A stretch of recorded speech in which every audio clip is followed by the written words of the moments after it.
morning on DC News Now, heading home after the holidays. A potentially record-breaking day at airports in the DMV.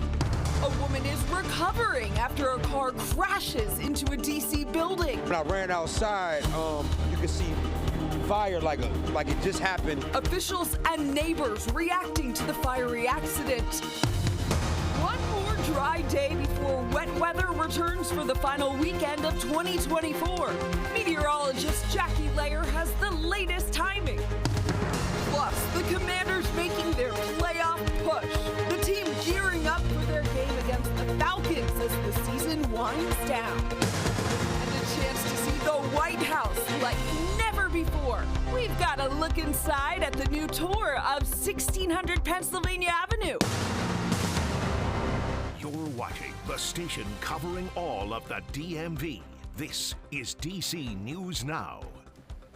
Good morning. Thank you for joining us. I'm Haley Milon. Good morning. I'm Tosin Fakila. Your time is 7 o'clock. Corey and Tanaya, they have the morning off. Meteorologist Jackie Layer here with us this morning, though. Jackie on this very last Friday, last weekend of 2024. Today, chilly. This weekend, not so chilly. Right, not so chilly. Yeah, we're gonna be trying to warm up through the weekend. What that was. I know.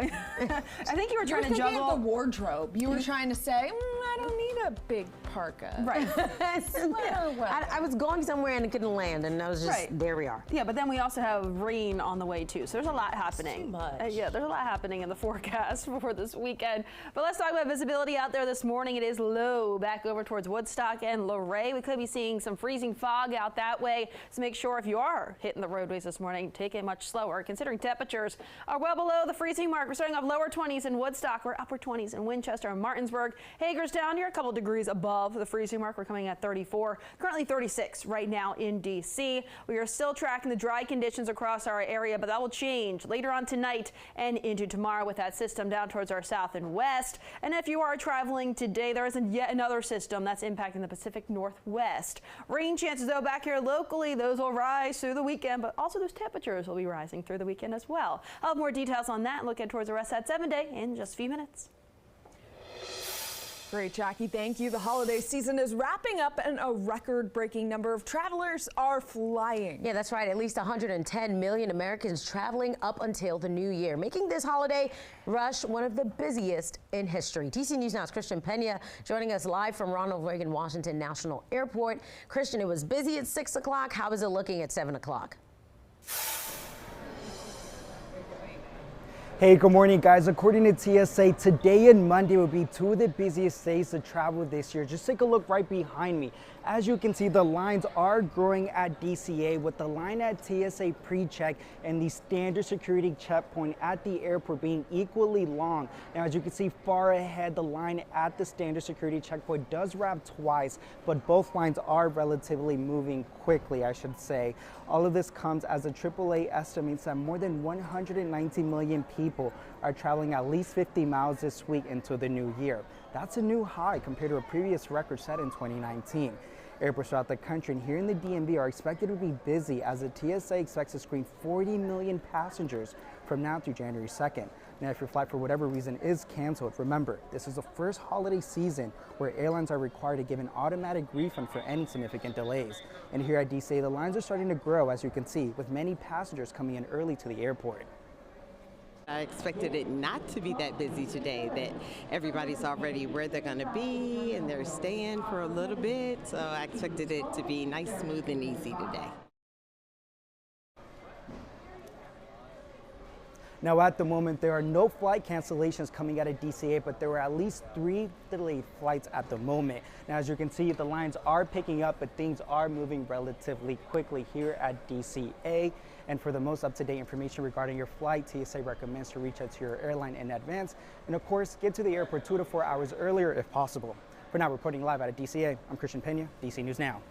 All right, Christian, thank you. Yeah, looks packed. All right, developing now, police have identified the victim of a deadly shooting in Southeast DC. We're told that Lamar Edmonds was shot and killed. The shooting happened near Fairlawn Avenue and Nelson Place shortly after midnight on Thursday. Edmonds was 41 years old. Police are still looking for a suspect. And new this morning, Prince George's County Police are investigating a deadly shooting in Oxon Hill. This happened on Oxon Hill Road just after midnight. Police say when they arrived, they found a man with gunshot wounds, and that man was rushed to the hospital where he later died. Police are asking anyone who knows about the shooting or possibly a suspect to contact them. And in Montgomery County, Maryland, a woman is dead after being hit by a car while walking through a grocery store parking lot. This all happened outside of Giant in Burtonsville yesterday. Crews responded to Old Columbia Pike around 11:30 a.m. and we're told the driver stayed on scene. That woman, though, she died after being taken to the hospital. She has not yet been identified. 7:05, a former D.C. business owner who was seen on camera earlier this year yelling racial slurs is now arrested for threatening someone with a knife. Greg Harris's arrest comes months after a viral video showed him yelling at a delivery driver in September to speak English and go back to his country. Harris owns the now closed Kana Coffee Cafe. According to police record, he was arrested for threatening bodily harm at a scene. The documents say police discovered he already had a pending warrant for simple assault and hate bias from that viral incident, and they took him into custody. Look at this new video from DC Fire and EMS. It shows a fiery crash yesterday in Northeast DC. You can see the extent here of the flames and the damage. Now, this happened on Bunker Hill Road near 20th Street yesterday morning. First responders rescued a woman and they rushed her to the hospital with serious injuries after crashing into a commercial building. Yeah, DC News Now's Yamarisa Say spoke to witnesses who saw what happened and has a story. Hear like a lot of commotion and heard somebody say, "Somebody call 911." That's what led neighbors to come outside their Northeast homes near Bunker Hill Road to see this, a commercial building on fire. When I ran outside, you could see fire like it just happened, like bellowing out of the building right here. Firefighters say Thursday morning a car crashed into this building, which led to a fire. A woman was trapped inside the car, and they were able to get her out. She was rushed to the hospital and is expected to be okay. I'm very relieved that the woman, that she survived.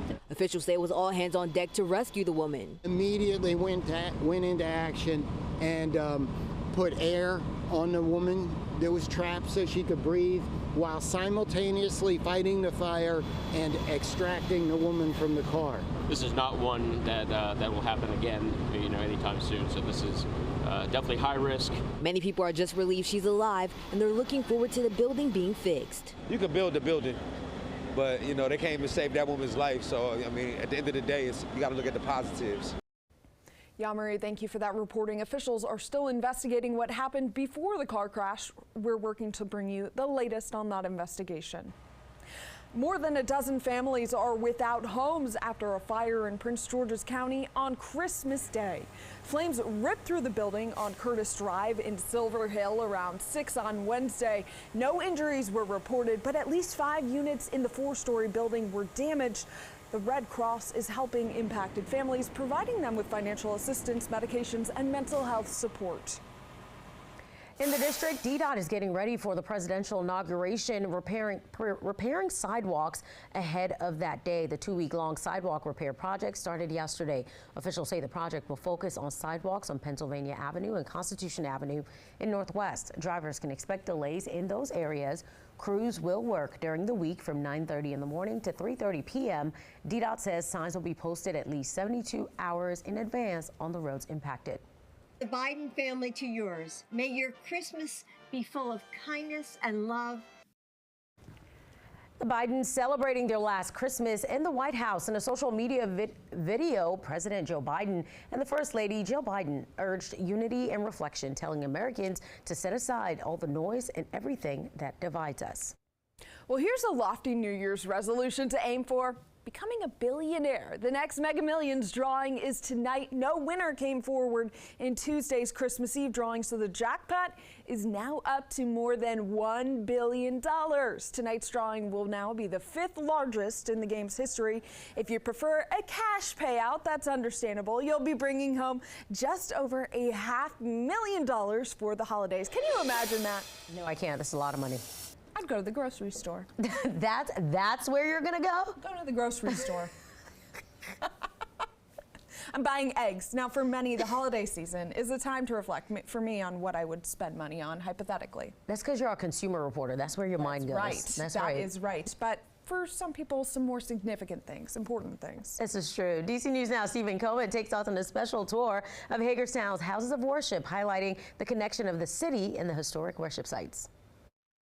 Hagerstown has a very rich history, and much of it is reflected in the city's houses of worship. At downtown Hagerstown's Zion Reform United Methodist Church, Ray Smith can take you back more than 150 years. During the Civil War, the Confederate Army threatened to burn down the city of Hagerstown.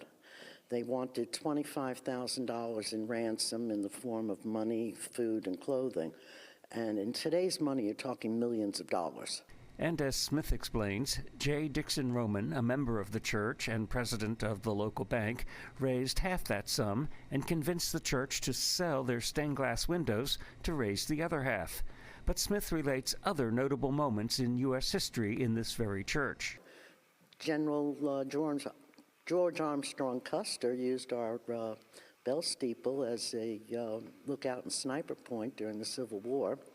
And if you go up there, you can actually see bullet scrapings on the bells.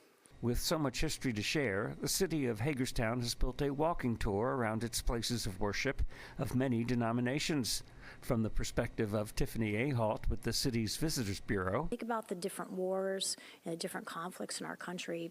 Worship sites have always been a place for people to gather. As Ahalt puts it, Hagerstown's places of worship have an enduring mark on the city.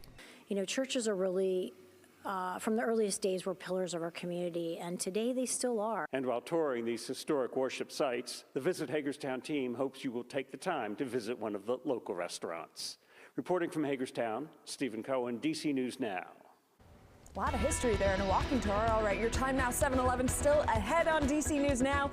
If you need to return your holiday gifts, now is the time to do it. Yeah, we'll tell you which stores have extended their return dates. Plus, we're letting you know where you can find family-friendly events to ring in the new year.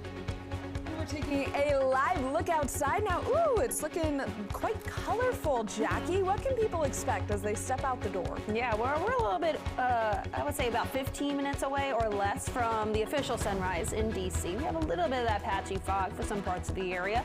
It's been on the chilly side. We're seeing those 20s and 30s across the map, but later on today we'll see those highs in those middle 40s. All these details, timing it all out, and a look ahead towards the final weekend of 2024, what that forecast has in store, all right after the break.